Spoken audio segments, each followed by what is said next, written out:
BDR বিদ্রোহ মামলার আসামি ছিলেন বাহিনীটির ডিএডি আব্দুর রহিম।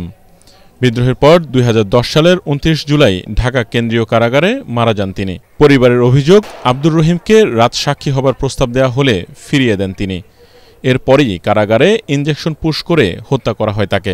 সরকার পরিবর্তনের পর সাবেক প্রধানমন্ত্রী শেখ হাসিনা, সাবেক সেনাপ্রধান জেনারেল আজিজ আহমেদ সহ 13 জনকে আসামি করে এই মামলা দায়ের করেন নিহতের ছেলে আব্দুল আজিজ। তৎকালীন বিডিআরের কর্নেল আজিজ আহমেদ, পরবর্তীতে তিনি সেনাপ্রধান হন এবং দ্বিতীয় মামলা হচ্ছে আসামি হচ্ছেন মোশাররফ হোসেন কাজল, সাবেক প্রধানমন্ত্রী শেখ হাসিনা। তিনি হুকুমের মাধ্যমে এই মামলাটা এই ঘটনাকে ঘটান।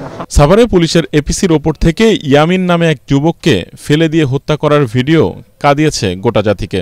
সেই মামলায় শেখ হাসিনা, সাবেক পুলিশের আইজিপি সহ 22 জনকে আসামি করে মামলা দায়ের করা হয়েছে। এছাড়া এদিন মোট 8টি মামলা করা হয়েছে শেখ হাসিনার বিরুদ্ধে। বৈষম্য বিরোধী ছাত্র আন্দোলনে হত্যাকাণ্ডের শিকার পরিবারের সদস্যরা এসব মামলা করেন। যাত্রাবাড়ি, তেজগাঁও, উত্তরা পশ্চিম ও হাতিরঝিল থানায় হত্যা মামলার আসামি করা হয়েছে ওবায়দুল কাদের, সাবেক মন্ত্রী আসাদুজ্জামান খান কামাল, আইনমন্ত্রী, মুক্তিযুদ্ধ বিষয়ক মন্ত্রী, এলজিআরডি মন্ত্রী ও তরিকত ফেডারেশনের চেয়ারম্যান নজিবুল বশর মাইজভান্ডারী।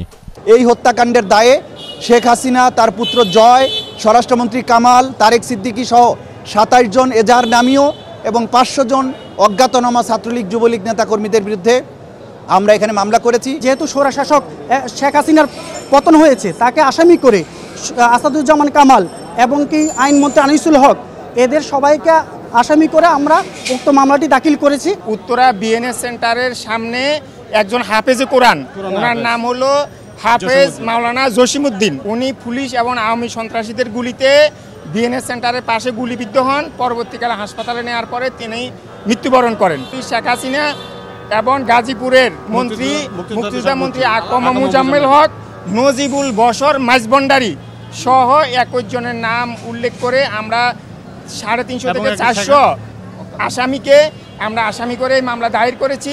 এছাড়া 2015 সালে বিএনপি চেয়ারপারসন খালেদা জিয়ার গাড়িবহরে হামলা করে হত্যা চেষ্টার অভিযোগে চিত্রনায়ক জায়েদ খান, অভিনেতা শাহরিয়ার নাজিম জয়, সাজু খাদেম সহ 50 জনকে আসামি করে মামলা দায়ের করা হয়েছে।